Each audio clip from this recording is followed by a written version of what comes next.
students, welcome to Alpine classes. This is Soumya Jaiswal. I passed out my graduate BCom and MCom from Banaras Hindu University. I am 3 times NET qualified and recently I am teaching in Sri Ram College of Commerce and Education. Here in Alpine classes, I am going to discuss about BCom and MCom, also about the entrance test of BHU BCom and MCom and NET exams too. So here I am presenting the first topic, Business Environment. CU CET BHU BCom का syllabus है ये, ठीक है। इसका first है आपका business environment की meaning, जिसमें हम पढ़ेंगे उसके मीनिंग, यानी कि बिजनेस क्या होता है, एनवायरनमेंट क्या होता है और बिजनेस एनवायरनमेंट क्या होता है। आफ्टर दैट नेचर, उसके बाद डायमेंशंस और स्कोप्स, आफ्टर दैट कंपोनेंट्स, जिसमें है micro and macro economics. Micro economics यानी कि आपके इंटरनल बिजनेस एनवायरनमेंट से रिलेट करता है, जो कि आपके बिजनेस के कंट्रोल में होता है। आफ्टर दैट मैक्रो इकोनॉमिक्स या मैक्रो एनवायरनमेंट, जो कि आपके बाहरी इंटरनल जो भी फैक्टर्स होते हैं बिजनेस के, उससे रिलेट करता है, जिस पे बिजनेस का कंट्रोल बहुत ही कम होता है। आफ्टर दैट आपका सेकेंड टॉपिक है इसमें एनवायरमेंटल एनालिसिस एंड स्कैनिंग, जिसमें हम पढ़ेंगे कि आप इन्वायरमेंट को अपने कैसे स्कैन करेंगे, कैसे एनालाइज करेंगे, ताकि आपके बिजनेस को आप बहुत ही अच्छे से ग्रोथ करवा सको और उससे से ज़्यादा बेनिफिट ले सको। After that economic system.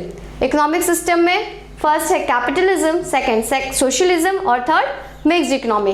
Capitalism यानी कि जहाँ पे प्राइवेट इंडस्ट्रीज होती है, प्राइवेट इन्वेस्टमेंट्स होते हैं। सोशलिज्म जहाँ पे आपकी गवर्नमेंट इंडस्ट्रीज होती है और गवर्नमेंट ही ज़्यादातर चीज़ों को रन करती है। After that mixed economy. Mixed economy यानी कि mixture of capital and socialism. और जैसे आप सबको पता ही होगा, हमारी इंडियन इकोनॉमी मिक्स्ड इकोनॉमी है और इससे भी एक दो नंबर के क्वेश्चंस आप एंट्रेंस टेस्ट में और नेट एग्जाम्स में पूछे जाते हैं। उसके बाद है आपका पोर्टर, ये यहाँ पे 5 होगा, porter 5 force model competitive analysis, यानी कि बिजनेस में जब आपको कॉम्पिटिटिव एनालिसिस करना होता है तो आप इस मॉडल को फॉलो करते हैं, जिसको हम आगे जाके डिस्कस करेंगे। फिर प्रॉब्लम्स ऑफ पॉवर्टी। इंडिया में कितनी पॉवर्टी है ये तो आपको बहुत अच्छे से पता होगा। इसमें हम पढ़ेंगे कि उस पॉवर्टी के रीजंस क्या हैं और उनको कैसे हटाया जा सकता है।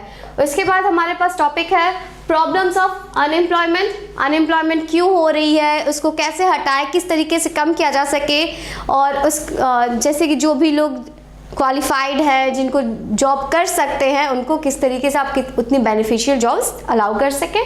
आफ्टर दैट है हमारे पास रीजनल इम्बैलेंस। रीजनल इम्बैलेंस यानी कि एक रीजन दूसरे रीजन से इम्बैलेंस क्यों करता है, एक की ग्रोथ ज़्यादा हो रही है, दूसरी जगह कम हो रही है, उसको कैसे बैलेंस किया जा सके ताकि स्टैंडर्ड ऑफ लिविंग हर एक क्षेत्र में बढ़ सके। आफ्टर दैट हमारे पास है पैरेलल इकोनॉमी। पैरेलल इकोनॉमी आपकी रिलेट करती है ब्लैक मनी से, जहाँ पे ब्लैक मनी बहुत ज़्यादा हो जाती है तो वहाँ पे आपकी इकोनॉमी जो है पैरेलल हो जाती है। Then industrial sickness. Industrial sickness क्यों हो रही है, इंडस्ट्रीज़ क्यों बंद हो रही है, या फिर वो प्रॉफिट कम क्यों गेन कर रही हैं, या फिर जो भी इंडस्ट्रीज़ आपकी बंद होने के कगार पे हैं ऐसा क्यों हो रहा है, ये सारी चीज़ें हम इसमें पढ़ेंगे और उन इंडस्ट्रीज़ की ग्रोथ को कैसे आप वापस से कैप्चर कर सकते हो, ये सब हम उसमें जानेंगे। इसके बाद हमारा नेक्स्ट टॉपिक है industrial policies and industrial licensing. Industry के लिए कौन कौन सी पॉलिसीज़ गवर्नमेंट बनाती है और उसको कौन कौन सी इंडस्ट्रीज़ के लिए लाइसेंस की ज़रूरत पड़ती है, ये सारी चीज़ें हम इस टॉपिक के अंदर पढ़ेंगे। उसके बाद हमारे पास है physical policy of India. Physical policy of India यानी कि हमारी जो इंडियन गवर्नमेंट है वो अपने लिए रेवेन्यू कैसे जनरेट करेगी, उसको कैसे एक्सपेंस करेगी और इस तरीके की जितनी भी चीज़ें होती हैं, यानी कि एक सिंपल मीनिंग आप फिजिकल पॉलिसी को गवर्नमेंट के एक्सपेंसेस और अर्निंग से रिलेट कर सकते हो, ठीक है।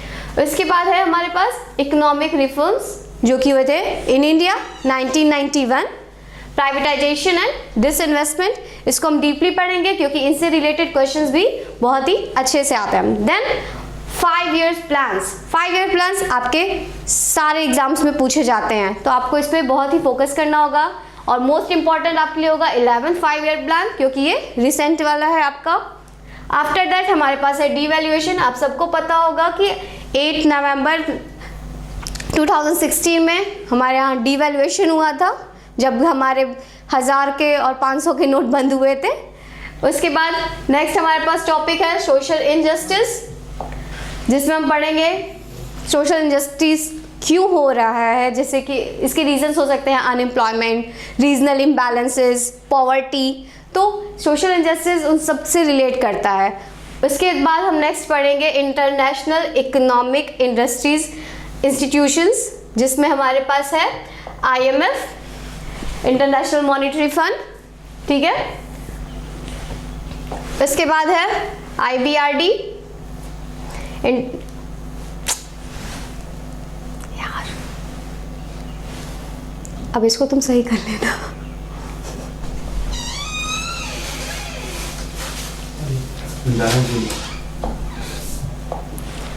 IBRD यानी वर्ल्ड बैंक, फिर IDA जो कि जिसे कि हम सॉफ्ट लोन विंडो भी कहते हैं।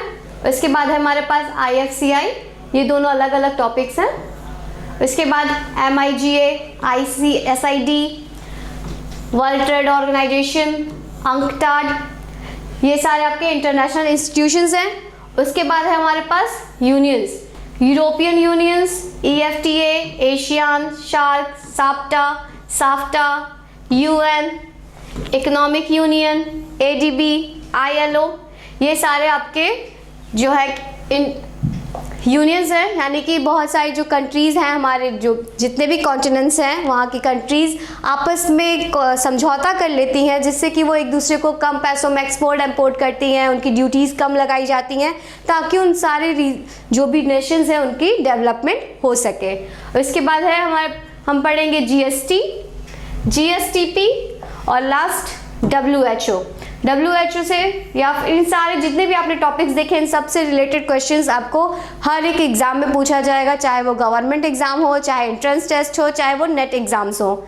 सो ये सारे क्वेश्चंस आपसे पूछे जाएंगे, जिसको हम आगे जाके डीपली स्टडी करेंगे। ओके, सो आज के लिए इतना ही। Thank you. अगर आपको ये क्लास अच्छी लगी हो तो आप अल्पाइन क्लासेस ऐप को डाउनलोड करिए, वहाँ से आपको इन लेक्चर्स के फ्री में भी मिल जाएगा, सिलेबस आपको फ्री में अवेलेबल है, और आप चाहे तो आप पेड कोर्सेज के लिए भी अप्लाई कर सकते हैं। Thank you.